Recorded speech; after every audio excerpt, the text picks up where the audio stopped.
Hi, I'm Giselle Monbiot. I'm here to be talking about just give you tips and techniques on how to deal with lockdown and also how to deal with the stress and anxiety which can build during a time of crisis.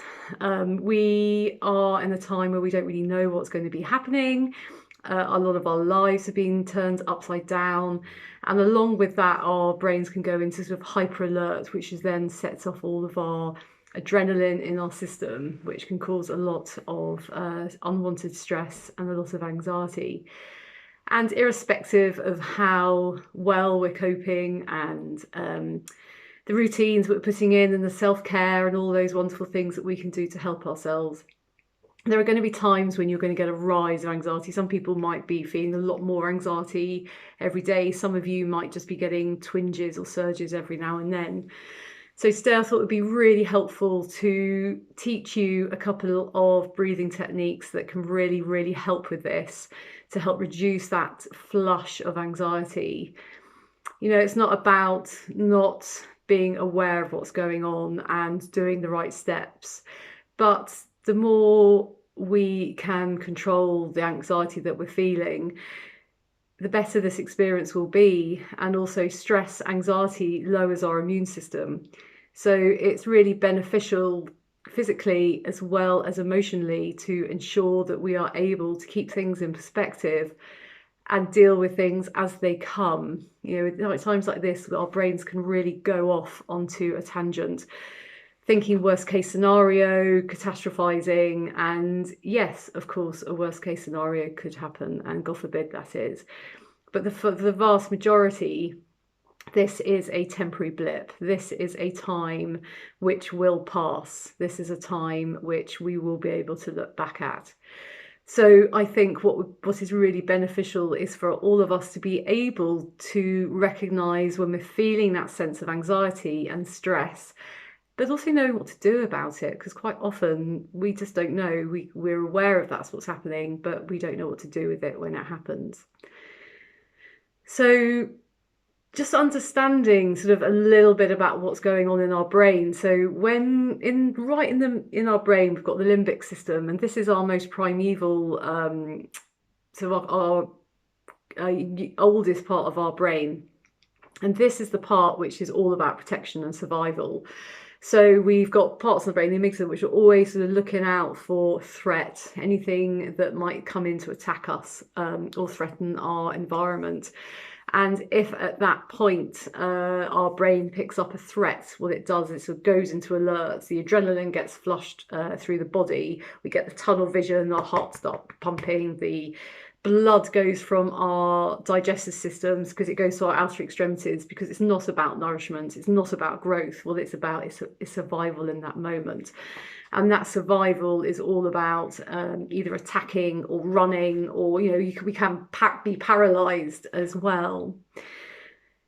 The issue being with something like this, which is going to be going on for a few more weeks, if not many, if we keep on seeing the outside world as that threat constantly, that system is going to be constantly flushing adrenaline, and you don't want that to be happening. It's going to affect your emotional health, it's going to affect your relationships, it's going to affect your physical health. It's going to, it's not going to do you or your loved ones any good. So it is about being able to bring yourself back. So a really good way of doing this is a breathing technique called 7-11 breathing. It is a way to sort of trick your brain into thinking that actually you are relaxed.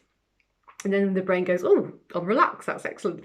So it stops that flush of adrenaline. I use it if something's going on around me that feels a bit stressy. I'll just go off and I'll just do a few of these breaths to bring myself back in, so I'm able to rationally respond rather than just reacting. Well, that's the plan anyway. So the first thing that you need to become aware of is the breathing. So when we feel stressed, when we feel anxious, you will notice that you'll be breathing quickly from your chest. So what you need to be doing is breathing from your stomach. So this isn't about being worried about your waist size. You're about to gotta let it all go. So when you breathe in, your stomach comes out, it's like it's been inflated, and then when you breathe out, it goes back in. When I'm teaching children this, and if you've got children, you can do this in the same way. You can get them to imagine that there's a ball in their stomach, get them to imagine the colour, and then as they breathe in, that balloon expands and becomes big, and as they breathe out, the balloon becomes smaller. What's really good is if you're able to get your vision soft, relaxed, get that peripheral vision, because when we're in that relaxed, alert state, we've got that sort of wide vision round. So if you're able just to defocus your eyes, but some people might prefer just to shut their eyes. And what you do is you breathe in for the count of 7, and then you exhale for the count of 11. I'm not saying that's seconds, but what it is, it's just that counting. Because what's really important is the inhalation is shorter than the exhalation. If you only remember one thing out of that, that is what you do. Because by making the exhalation longer, what you're doing is you're breathing out that anxiety. You are making your body start to slow down. So you can breathe in, then you exhale. So you can either do it with counting, 2, 3, 4, 5, 6, 7. Exhale, 1, 2, 3, 4, 5, 6, 7, 8, 9, 10, 11. So doing that counting in your head. Once you've got the rhythm going, it's about finding the right rhythm for you. You can sort of have the idea that you're breathing in calm, you're exhaling any stress, breathing in peace, exhaling any anxieties. Really use this as an opportunity to focus in, because also whilst you're focusing in on your breathing and that rhythm of in and out, what that means is you're giving your thought process a rest. Because the thing about when we are feeling stressed, when we're feeling anxious, our brains are normally going really fast and looping around and around with sort of probably 2 or 3 main thoughts, which are probably worst case scenario thoughts, worrying about the future.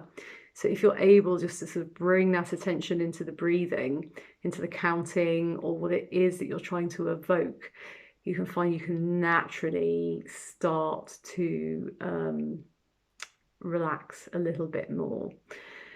Another one that you can do is called 3, 4, 5, and it's about you finding the thing that's right for you. I'm not going to tell you what you need to do. It's about you playing with these things to see what works for you, and you might find some days it works and other days you need to try something else. So this other one is called 3, 4, 5.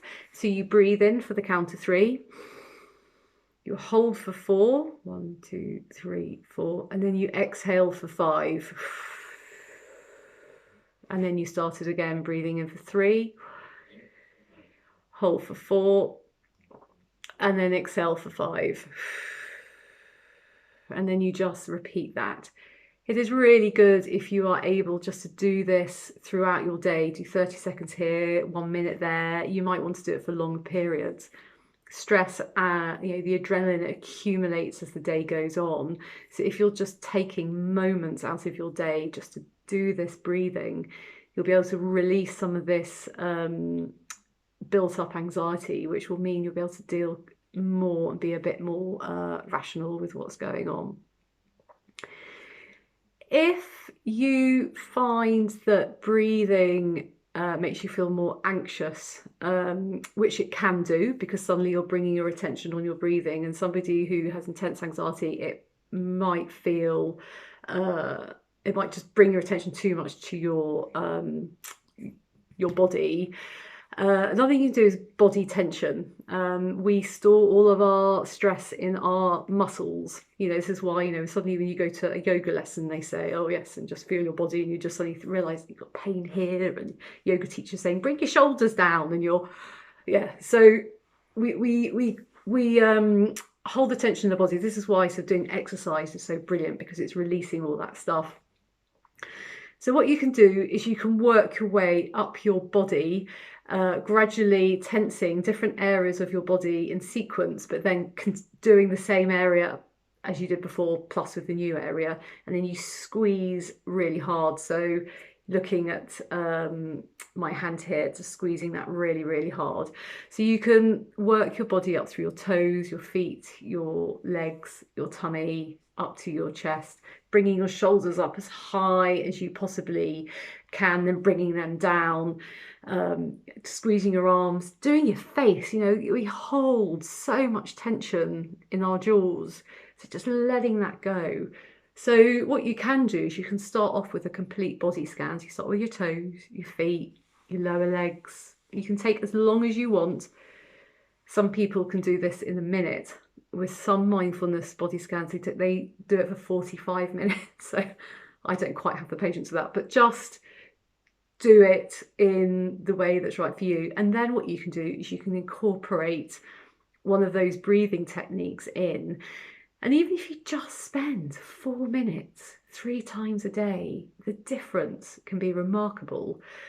Before you go to sleep, it can really help with your sleep, because what it means is your the worries and the adrenaline has started to be released. So rather than our brain going off into major alert at night, it can start to relax. If you know, if something that somebody says, you know, if you've had a bit of an issue with someone you're living with, you know, we're all living in very close proximity with each other, trying to balance our lives. If you find that that's starting to rise, you know, rather than exploding out, just go off, do some breathing, just practice that, and then you can go and respond in a way that's possibly going to be in the long term better, because we can't just storm out the house anymore. So these are just really simple but really useful techniques. You can do them with your children, you can do them on your own, you can people don't even have to know that you're doing it.